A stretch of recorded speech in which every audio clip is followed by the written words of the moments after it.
کہ اس کو ہم امام سے پوچھیں گے کہ ظاہر امام حسین کا ثواب اتنا زیادہ ہے. مجھے لینا نہیں عرض کرنا ہے سر تبرکاً کچھ باتیں میں نے بھائی صاحب کی تھی کہ شہید کے جواب میں آ گیا تو کچھ چاہتا ہوں تو ذکر موضوع میں کروانا. علامہ دہلوی زیارت کے ارادے سے نکلے. راستے میں ان کے قافلے میں ایک عرب شامل ہو گیا جو عام عرب سے بالکل الگ قد و قامت کے اعتبار سے، جاہ و جلال کے اعتبار سے، چہرے کے روپ کے اعتبار سے، رونق کے اعتبار سے. کہا علامہ آپ کے ساتھ سفر کر سکتے ہیں؟ کہا بسم اللہ. آپ نے ظاہر ہم نہیں کر. کہا علامہ ہم آپ سے ایک سوال کریں گے، لیکن سوال کرنے سے پہلے ایک واقعہ ہم آپ کو بتائیں گے. اسی واقعے میں ایک سوال ہے، اس کا جواب آپ دے دیں. اور علامہ ہندی نے کہا بسم اللہ. علامہ واقعہ یہ ہے کہ ایک بادشاہ جس کی بہت بڑی حکومت، وہ اپنے لشکر کے ساتھ اراکین سلطنت کے ساتھ شکار کرنے کے لیے صحرا میں گئے. شکار کا پیچھا کرتے کرتے وہ لشکر سے دور چلا گیا. ساتھ والے پیچھے، بادشاہ شکار کے آگے آگے شکار کے ساتھ، اور پھر شکار کا پیچھا کرتے کرتے ایسی جگہ پر پہنچا کہ جہاں سے وہ راستہ بھول گیا. ساتھ میں کچھ نہیں ہے، کھانا نہیں ہے، پانی نہیں ہے. اتنا عظیم بادشاہ، نہ فوج کام آنے والی، نہ خزانے کام آنے والے، نہ جاہ و جلال کام آنے والا. اب تو اس کو زندگی بچانے کے لیے تھوڑا سا پانی چاہیے، کچھ کھانا چاہیے. ایک وقت گزرا، دو وقت گزرا، تین وقت گزرا، جب کئی وقت گزر گیا اور وہ برداشت کے باہر ہو گیا. یہ سمجھ گیا کہ اب ہم بھوکے اور پیاسے مرتے ہیں. یہ بھی کیا ستم بری کی ہے، وہ بادشاہ جس کے خزانے بھرے ہوئے ہوں اور وہ بھوکا ایک صحرا میں اگر پڑ جائے تو یہ بد نصیبی ہے یا نہیں ہے. اسی اسنا میں اس نے اسی جنگل میں ایک جھوپڑا دیکھا. جھوپڑے تک اپنے آپ کو کسی صورت سے پہنچایا. اب اتنی طاقت نہیں ہے کہ زبان سے کچھ کہہ سکے، اشارے سے پانی مانگا. وہ ضعیفہ جو اس جھوپڑے کی مالکن تھی، اس کے خیمے اس جھوپڑے میں پانی نہیں تھا. بکری کا دودھ موجود تھا، اس نے پلا دیا. اس کی پیاس بجھ گئی. پیاس بجھی، کچھ توانائی آئی تو اس نے کہا کچھ کھانے کو مل جائے گا. اتفاق سے اس کے گھر میں کھانے کو بھی نہ تھا. ایک بکری تھی جس کے سہارے سے اس صحرا میں زندگی گزار رہی تھی. اس نے اس بکری کو ذبح کر دیا، پکا کر کے بادشاہ کو کھلا دیا، اس بات سے بے فکر ہو کر کے کہ اس کا انجام کیا ہو، اس کے بدلے میں اس کو کیا ملے. چنانچہ بادشاہ کی زندگی بچ گئی، اس کو کھانا مل گیا، پیاس بجھ گئی. وقت گزرا، تھوڑی دیر کے بعد اس کے لشکر والے پہنچ گئے، اراکین سلطنت پہنچ گئے. بادشاہ کو زندہ دیکھ کر کے انہوں نے شکر خدا ادا کیا. بادشاہ نے حکم دیا کہ اس کا جھوپڑا بنوا دیا جائے اور اس کو ایک بکری کے بدلے میں 1000 بکریاں دے دی جائے. اب علامہ آپ سے یہ سوال ہے کہ بڑھیا کے اس عمل کے بدلے میں بادشاہ نے اس کے ساتھ جو جزا دی ہے، کیا وہ کافی ہے؟ اس عمل کی جزا کیا ہو گئی؟ کہا نہیں، ہرگز نہیں. کیوں؟ کہ بادشاہ نے جو دیا ہے اس سے کہیں زیادہ وہ دے سکتا ہے. اگر اس کی زندگی نہ بچتی تو تخت و تاج اس کے کام آنے والا نہیں تھا، یا خزانے اس کے کام آنے والے نہیں تھے. اس کی زندگی بچی ہے اس ضعیفہ کی وجہ سے. اس نے بادشاہ کی زندگی بچانے کے لیے اپنی متاع عزیز کو قربان کر دیا، یعنی کل کائنات کو اپنے قربان کر دیا.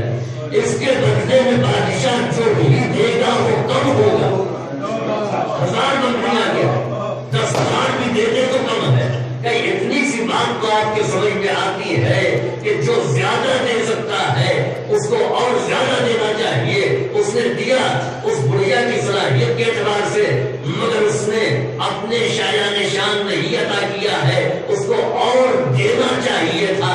ایک بڑھیا کے لیے تو تم یہ کہتے ہو، ذرا اس مظلوم کے بارے میں سوچو کہ جس نے دین بچانے کے لیے پورا قربہ قربان کر دیا. ورنہ جو بھی دے گا وہ کم ہوگا. اس کے ظاہر کو جو بھی ملے گا وہ کم ہوگا.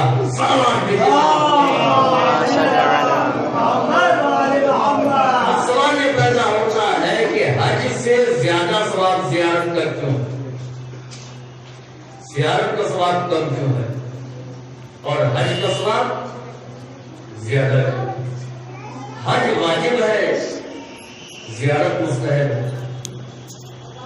حج کا ثواب کم اور زیارت کا ثواب زیادہ ہے. ایک حج کا ثواب ایک ہی حج ہے، ایک زیارت کا ثواب عام حج کے اعتبار سے 1000 حج اور پیغمبر کے ساتھ کیے جانے والے حج کے اعتبار سے 90 حج کا ثواب. اتنا عظیم ثواب ہے زیارت کے لیے. اب دین کا ایک قانون ہے. دین میں 2 چیزیں ہیں، واجبات اور مستحبات. دین کا اصول یہ ہے کہ واجب کا ثواب کم ہے اور مستحب کا زیادہ ہے. سامنے کی چیزیں، سلام آپ کرتے ہیں، جواب ملتا ہے. جس نے سلام کیا اس کو ثواب کتنا ہے؟ 99. جس نے جواب دیا اس کو ثواب 1. واجب کیا ہے؟ سلام کرنا واجب ہے یا جواب دینا واجب؟ جواب دینا ہے. کسی بھی مومن نے سلام کیا تو جواب دینا واجب ہے، اور یہ واجب ہے سلام کا جواب. آداب کا جواب واجب نہیں ہے. یہ آداب یہ ہماری تہذیب ہو سکتی ہے، اسلامی تہذیب نہیں. اسلامی تہذیب ہے آداب. یہ زمیندارانہ نظام ہے جس نے آداب کی تلقین کی اور آداب سکھایا. وجہ یہ ہے کہ زمیندار حضرات جو ہمارے بزرگ رہے، آپ کے بزرگ، یہ پڑھے لکھے لوگ تھے. یہ جانتے ہیں کہ سلام کا جواب دینا واجب ہے. یہ رعایا کا آدمی ہے، کمزور طبقے کا، یہ سلام کرے گا تو ہم کو جواب دینا واجب ہے.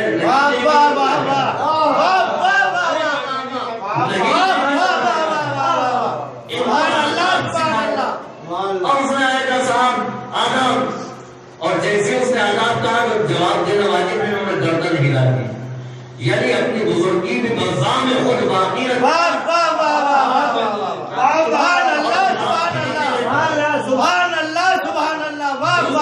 ہمارے پیروں میں یہ ہے کہ مولانا کیا بتائے، 10 لڑکے ہم کو سلام نہیں کر سکتے.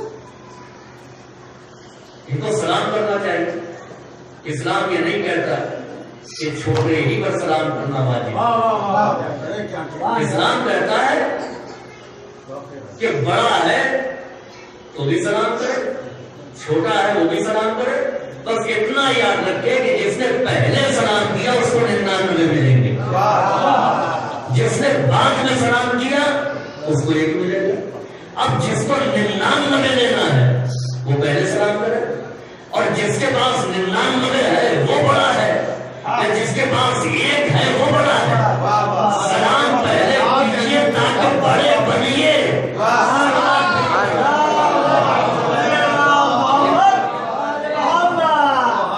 چھوٹوں کو سلام کرنا ہوتا تو خدا سے بڑا کون ہے؟ اللہ اکبر آپ کہتے ہیں.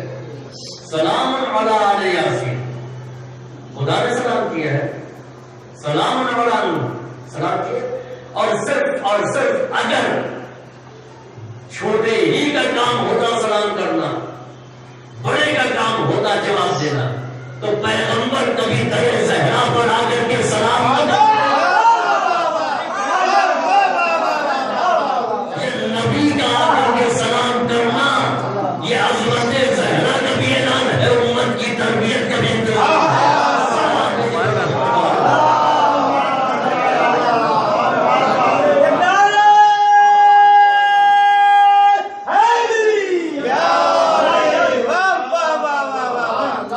واجب کا ثواب کم، مستحب کا زیادہ. زیارت مستحب، حج واجب. اصول دین نے طے کر دیا کہ مستحب کا ثواب زیادہ، واجب کا ثواب کم. اب سوال پھر ذہن میں دوسرا ہے کہ جب کم ثواب ہے واجب کا تو پھر مستحب ہی کیوں نہ کریں؟ واجبات کی ضرورت کیا ہے؟ حج میں 3.5 لاکھ روپے پرائیویٹ کورس سے جائیے خرچ ہوتا ہے. زیارت 80-85 ہزار، تو 80-85 ہزار ہم خرچ کر کے کیوں نہ 1000 حج کا ثواب لے آئے. خاندان بھر کو ایک ایک بار دے سب کے اوپر حج سامنے چھوڑ جائے گا، ہے یا نہیں؟ یاد رکھیے یہ ثواب ہے ظاہر، لیکن کس ظاہر کو؟ جو واقعہ حج کرنے کی صلاحیت نہیں رکھتا، زیارت کی صلاحیت ہے، اس کو یہ ثواب ہے۔ اب آپ دیکھیں کہ جتنے بھی واجبات ہیں دین کے، وہاں ڈیوٹی، اس کو تو کرنا ہی کرنا۔ یاد رکھیں کہ دنیا کا قانون یہ ہے کہ ڈیوٹی میں پیمنٹ کم ہوتا ہے، اور جب کمپنی اوور ٹائم کراتی ہے تو زیادہ ملتا ہے، دگنا ملتا ہے۔ اور جتنے امپلائی ہیں طے کرتے ہیں، اور آگے آنے کے بعد انہوں نے کمپنی کے مالک سے کہا، جی ایم سے، کہ آج سے ہم کو اوور ٹائم ہی کرنا ہے، ڈیوٹی نہیں کرنا ہے، ہم اوور ٹائم کریں گے۔ کیوں؟ اس لیے کہ اوور ٹائم میں زیادہ ملتا ہے۔ آپ بتائیں کہ وہ اوور ٹائم کرنے دے گا؟ کہ اوور ٹائم وہی کریں گے جنہوں نے ڈیوٹی کی ہے۔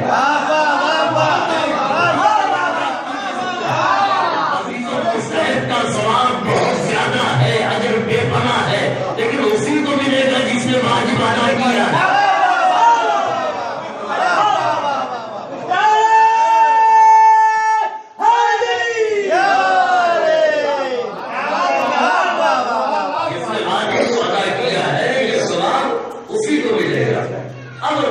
کوئی ایسا ہے جو مستقی نہیں ہے ہی نہیں بیچارے کے پاس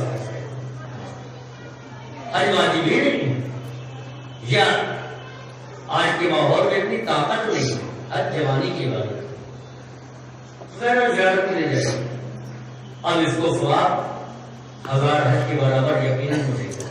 کیوں؟ اس لیے کہ اس کے اوپر واجب ہے ہی نہیں، ہے اس لائق ہی نہیں۔ تو عزیزو یہ بے پناہ ثواب مظلوم کربلا کی زیارت کا ہے۔ دو واقعے اور تخفیف ہے۔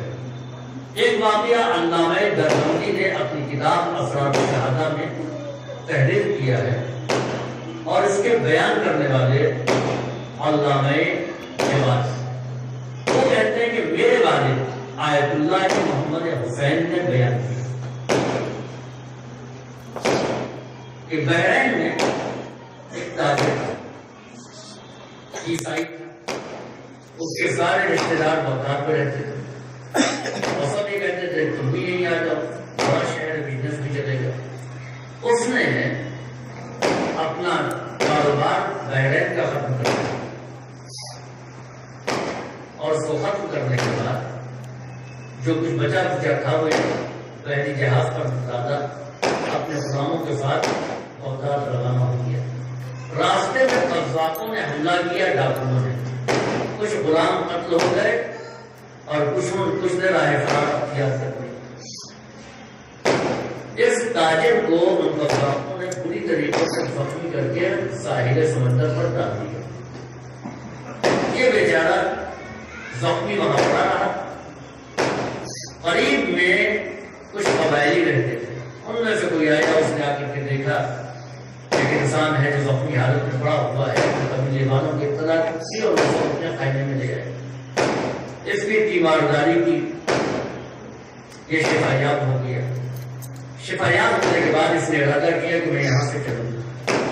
کہاں جاؤ گے؟ جہاں سے آیا وہاں تو جا نہیں سکتا، وہاں بچا کیا ہے؟ جہاں جانے کا ارادہ وہاں کیا منہ لے کر کے جاؤں، میرے پاس ہے کیا؟ اب ایسے میں کہیں چلا جاؤں گا، نہیں آپ رہے میں زیادہ دنوں تک آپ پر بوجھ نہیں بننا چاہتا، زیادہ دنوں تک بوجھ نہیں بننا چاہتا۔ اگر تم بوجھ نہیں ہو، ہم قبیلے والے اپنے پیسے کو جمع کرتے ہیں سردار قبیلہ کے پاس کہ تاکہ کوئی مہمان آئے تو کسی کو بات نہ ہو، کوئی پیسہ خرچ ہو۔ اس سال ہمارے پاس کوئی مہمان نہیں آیا اور وہ رقم باقی ہے، لہذا تم کو رہنا۔ سردار قبیلہ کے ساتھ وہ رہنے لگا، یہاں تک کہ ماہ ذوالحجہ آیا تو سردار قبیلہ نے کہا کہ تم ہمارے قبیلے کی ایک ایک فرد سے واقف ہو، یہاں کے لیے اجنبی نہیں ہو، میرا تمہارا انتظام کر دیتا ہوں، میں کچھ دنوں کے لیے سفر پر جا رہا ہوں۔ کہاں جا رہا ہوں؟ کیا کوئی ذاتی سفر نہیں ہے، میں زیارت کے لیے جا رہا ہوں اپنے مولا امیر المومنین کی نجف، اور نجف سے میں کربلا چلا جاؤں گا۔ یہ 2 مہینے کا میرا سفر ہے، جب میں واپس پلٹوں گا تو پھر تم میرے ساتھ آ جانا۔ اس نے کہا نہیں میں بھی آپ کے ساتھ چلوں گا، اس لیے کہ آپ میرے محسن ہیں، آپ نے میرے اوپر احسان کیا ہے، آپ جس کی زیارت کے لیے جا رہے ہیں جو آپ کا مولا ہے، ہم بھی چاہتے ہیں کہ اس کی خدمت میں حاضر ہوں۔ اس نے کہا جب سمجھایا اور دیکھا یہ نہیں مان رہا تو کہا دیکھو صاف بات تو یہ ہے کہ تم عیسائی ہو اور وہاں پر عیسائی جا نہیں سکتا اور پاکیزہ جگہ، ہم تم کو جانے نہیں دیں گے، روکیں گے، تم کو برا لگے گا۔ ساتھ میں رہنا اور ہے لیکن مقدسات کا تقدس اپنی جگہ، اس کی بنیاد پر ہم جو مقدس مقامات ہیں اس کے تقدس کو پامال نہ کریں دوستی کی بنیاد پر، جو جس کی حد ہے بالکل صاف کہ آپ یہاں تک آ سکتے ہیں، اس کے آگے آپ کو نہیں آنا۔ چنانچہ اس نے کہا کہ میں برا نہیں مانوں گا، آپ جہاں کہیں گے وہاں جاؤں گا، جہاں روک دیں گے نہیں جاؤں۔ یہ ساتھ ساتھ نجف میں رہا، سردار قبیلہ نے امام کی زیارت کی، 18 بجے تک وہاں رکا، اس کے بعد سامان سمیٹا اور کربلا آ گیا۔ کربلا آنے کے بعد میں معمول یہ کہ قیام گاہ سے زیارت کے لیے، قیام گاہ سے پھر زیارت سے قیام گاہ۔ شب عاشور جب آئی تو اس نے یہ کہا کیا تم بھی چلو، آج ساری رات حرم میں رہیں گے، اپنا سامان وہاں رکھنا ہے، کوئی دیکھنے والا نہیں ہوگا، تم باہر بیٹھ کر کے ہمارے سامان کی نگرانی کرو۔ یہ کہہ کر کے سردار قبیلہ حرم میں داخل ہو گیا، یہ سامان کی حفاظت کرنے لگے۔ اور اس کا بیان ہے کہ جب صبح ہونے لگی تو لوگ حرم سے باہر آنے لگے، ابھی سردار قبیلہ نہیں آیا تھا۔ تو ایسے میں ہم نے دیکھا کہ ایک شخصیت ہے جو لوگوں سے مختلف، چہرہ نورانی، باعظمت، باخود، نگاہیں اس پر ٹھہرتی نہیں، کوئی تاب نہیں لا سکتا ہے۔ ہم نے دیکھا کہ ان کے پیچھے 2 آدمی بڑے ادب سے چل رہے ہیں۔ میں سمجھ گیا کہ کوئی خاص یہاں کے بہت بڑے عالم ہیں، فقیہ ہیں، بہرحال کوئی خاص شخصیت ہے۔ کیا وہ چلتے ہوئے اس جگہ میں آ کے کھڑے ہو گئے جہاں پر میں سامان کے پاس بیٹھا۔ انہوں نے جو ان کے پیچھے ان سے کہا کہ کیا میرے تمام زائرین کے نام لکھ لیے گئے ہیں؟ کہا دیکھیں، جو دیکھا کہ نہیں سب کا نام تو نہیں لکھا ہے۔ جبکہ میں نے تاکید کی تھی سب کا نام لکھا جائے، وہ دونوں لرزنے لگے، انہوں نے کہا کردار میں دیکھوں، اور پھر انہوں نے کہا کہ مولا بچوں تک کے نام ہم نے لکھ لیے، جو رواق میں ہیں، جو حرم میں ہیں، جو صحن میں ہیں، صرف میں نے اس عیسائی کا نام نہیں لکھا۔ کیوں نہیں لکھا اس کا نام؟ کہا اس لیے کہ وہ آپ کے نانا کا کلمہ نہیں پڑھا۔ کہا میں نے یہ تو نہیں کہا تھا کہ جو کلمہ پڑھا اسی کا نام۔ یہ بتاؤ کہ اس نے میرے زائرین کے سامان کی حفاظت کی یا نہیں؟ میرے حرم کے جوار میں آیا یا نہیں آیا؟ جب میرے حرم کے جوار میں آیا اور میرے نانا کے اور میرے زائرین کے سامان کی حفاظت کی ہے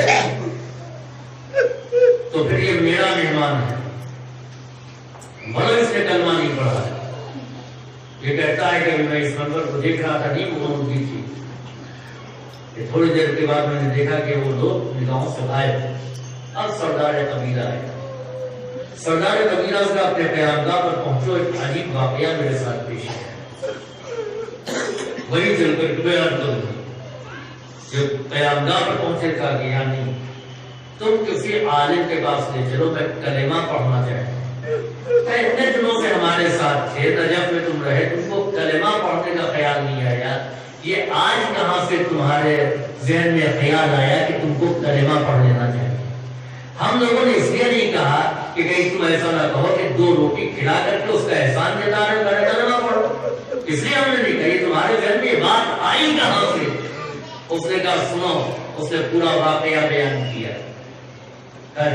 جب وہ واقعہ بیان کر چکا تو آیت اللہ محمد حسین نے کہا کہ مبارک ہو، وہ کوئی اور نہیں، تم کو معلوم ہے مزار بستا ہے نہیں؟ تو مزار غریب زہرا کا، وہ مظلوم کربلا کا مزار اور ہم اس کے ظاہر ہیں۔ کہ اچھا تمہارا آقا اتنا کریم ہے کہ غیر آتے ہیں ان کو بھی اپنا مہمان سمجھتا ہے، اس لیے میں کلمہ پڑھنا چاہتا ہوں کہ جو اتنا کریم آقا ہو کہ جو زیارت کی نیت سے نہ زائرین کے سامان کی حفاظت کرنی ہو اس پر اتنا کرم اور اس نے کلمہ پڑھا ایمان میں۔ امام نے اگر زائرین کی فہرست میں کسی کو شامل کر دیا ہے تو یقین مانے کہ اگر وہ بے دین ہے تو دیدار ہو جائے دیداری اس کے اندر واپس ہے۔ دوسرا واقعہ جس کو علامہ مجلسی نے بحار الانوار میں تحریر کیا اور ابھی ہے سلیمان عامش۔ سلیمان عامش یہ کہتا ہے کہ ہم لوگ بصرے میں تھے، ہمارا ایک پڑوسی تھا، اس کے یہاں اکٹھا ہوتے تھے، گپ شپ کرتے تھے۔ ایک شب جمعہ اس کے یہاں بیٹھے ہوئے تھے کہ زیارت امام حسین کا ذکر ہو رہا ہے، امام حسین کی زیارت کا ذکر ہو رہا ہے۔ میں نے اس سے پوچھا تمہارا کیا خیال ہے اس زیارت کے بارے میں؟ تو کہتا ہے کہ زیارت بدعت ہے، بدعت گمراہی ہے، گمراہی کی سزا جہنم ہے۔ سلیمان کہتا ہے کہ مجھے بڑا غصہ آیا، اس خیال سے خاموش رہا کہ بات ملاوجی بڑھے گی، میں اٹھ کر کے اپنے گھر آ گیا اور پھر میں نے جتنی روایتیں تھیں پیغمبر اسلام نے زیارت کے سلسلے میں ارشاد فرمائی تھی میں نے جمع کی، اور دوسرے دن آذان صبح کے وقت میں اس کے گھر پہنچا تاکہ میں اس کو دکھاؤں کہ جس کو تم بدعت کہہ رہے ہو اس سلسلے میں رسول اسلام نے کیا فرمایا۔ جب میں نے اس کے بارے میں پوچھا تو اس کی زوجہ نے کہا کہ تم لوگوں کے جانے کے بعد وہ سو گیا، 2-3 گھنٹے کے بعد اٹھا اور مجھ سے کہتا ہے کہ مجھے اسی وقت کربلا جانا ہے۔ وہ رو رہا تھا اور کہا مجھے اسی وقت کربلا جانا ہے، اس نے سامان دیا اور کربلا پہنچ گیا، وہ کربلا یہاں سے روانہ ہو گیا۔ سلیمان عامش کہتا ہے میں گھر آیا اور میں نے سامان لیا، میں بھی اس کے پیچھے پیچھے کربلا کی جانب روانہ ہو گیا۔ اب میں جب پہنچا حرم امام میں نے اس کو تلاش کیا تو دیکھا ایک گوشے میں وہ زار قطار رو رہا ہے، ایک کریم آقا مجھے معاف کر دے، اپنے نانا سے کہیے کہ میری شفاعت کر دیں، میں بہت ہی نادم ہوں اپنے کہنے پر۔ سلیمان کہتا ہے کہ میں نے اس کے شانے پر ہاتھ رکھا، یہ کیا ہو گیا؟ زیارت بدعت، بدعت گمراہی، اور تم اس گمراہی میں کیسے پڑ گئے؟ کہ سلیمان مجھ سے کچھ مت کہو، مجھ سے کچھ مت کہو، نہیں تم کو بتانا پڑے گا کہ میں نے جو تم سے کہا یہ ایک مرتبہ نہیں، میں 20 مرتبہ کہہ چکا تھا، اور میں نے خاص طور سے کہا تھا تم کو غصہ دلانے کے لیے۔ اس دن بھی یہ بات میں نے کہی، میں سو گیا، میں نے دیکھا کہ ایک ناپا ہے جس پر ایک نورانی بزرگ بیٹھے ہوئے ہیں، نور ان کا 3 میل تک پھیلا ہوا ہے، ان کے ارد گرد باادب لوگ چل رہے ہیں۔ میں نے پوچھا یہ کون؟ کہا یہ سردار انبیاء ہیں، خاتم الانبیاء ہیں، محمد مصطفیٰ صلی اللہ علیہ وسلم۔ میں نے دوسرے ناپے کو دیکھا تو اس پر بھی ایک شخص کے دل ہے جس کا نور پھیلا ہوا ہے، وہاں پر بھی کچھ لوگ باادب چل رہے ہیں۔ میں نے پوچھا یہ کون؟ کہ یہ امام الاوصیاء، امام الاوصیاء علی مرتضیٰ علیہ السلام۔ پھر میں نے دیکھا کہ 2 ناپے ایسے ہیں نور کے کہ ان میں محملیں رکھی ہوئی ہیں۔ میں نے کہا ان محملوں میں کون ہے؟ کہ ایک میں خدیجۃ الکبریٰ ہے اور دوسرے میں جناب فاطمہ۔ پھر میں نے ایک ناپا دیکھا، اس میں پھر میں نے ایک جوان کو دیکھا، ہیبت و جلالت۔ میں نے پوچھا یہ کون؟ کا حسن کہ یہ لوگ کہاں ہیں، جا رہے ہیں، کیا کر رہے ہیں؟ کہ آج شب جمعہ ہے، یہ سب زیارتیں مظلوم کربلا کی ہیں۔ سلیمان عامش کہتا ہے کہ میں نے جیسے ہی میں نے دیکھا، وہ کہتا ہے سلیمان عامش سے کہ میں نے دیکھا کہ جو بیویاں محملوں میں سوار ہیں وہ کچھ پرچے بانٹ رہے ہیں، پرچے جو ان سے ان کے ارد گرد چلنے والے لوگ لے رہے ہیں۔ میں نے انہیں میں سے خادم سے پوچھا یہ کیسے پرچے ہیں؟ کہ مظلوم کربلا کی زیارت کرنے والے لوگوں کے لیے یہ جنت کی بشارت ہے۔ وہ کہتا ہے کہ ایک پرچہ مجھے بھی دے دو، سے ملے گا، تو زیارت کو بدعت کہتا ہے نا۔ اسی کے بعد میری آنکھ کھل گئی، میں نے اپنے مظلوم آقا سے عہد کیا مولا اب میں کبھی آپ کا جواب نہیں کروں۔ عزیزوں یہ معمولی سرمایہ نہیں ہے، اتنا فضائل ہے زیارت رسول کربلا کے۔ صرف ایک بات اور میں کہتا